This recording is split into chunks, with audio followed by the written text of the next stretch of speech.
With our shifting focus over to the United States, fresh video footage has added new layers to the controversy surrounding the fatal shooting of Alex Pretti in Minneapolis. The ICU nurse was shot dead by federal officers earlier this month. It sparked widespread protests and political backlash. Two separate videos are now in circulation.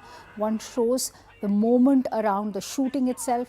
The latest footage of a second video, which surfaced just a day ago, dates back several days earlier before Pretti was shot. Now, this second video shows a confrontation that Alex Pretti had with the ICE agents during protests, and in that clip, he's seen shouting at officers in an unmarked vehicle, damaging the car as it drives away before being taken to the ground by armed agents. Officials say Pretti was legally carrying a concealed firearm at the time when he was shot, but he's not seen using it in either of the videos. The emergence of this earlier confrontation has intensified scrutiny of federal enforcement tactics and the official narrative around the shooting of Alex Pretti. Public anger, remember, continues to grow, and notably criticism is coming from within Republican ranks as well, with several lawmakers demanding greater transparency and an independent review. The case has reignited a broader national debate in the United States over immigration enforcement, use of force, and accountability.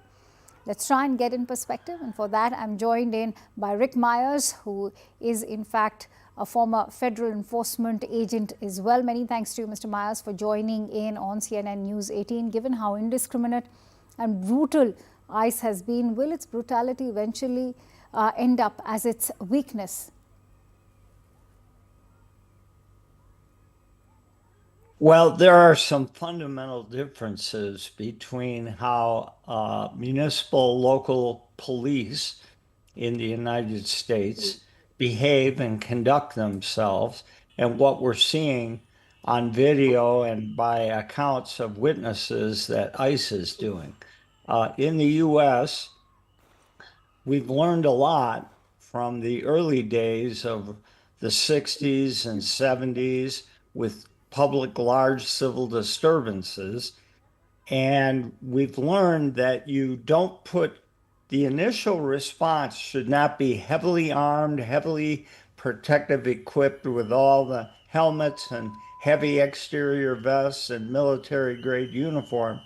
You don't put them on the front line while it's a peaceful, orderly protest.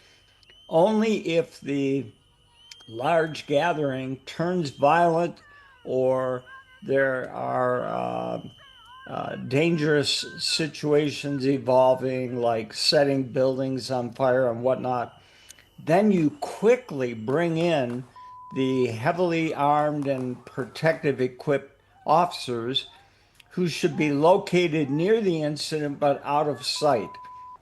So, Rick, I would also like your thoughts on the similarities that many are discussing between the killing of George Floyd and the killing of Alex Pretti.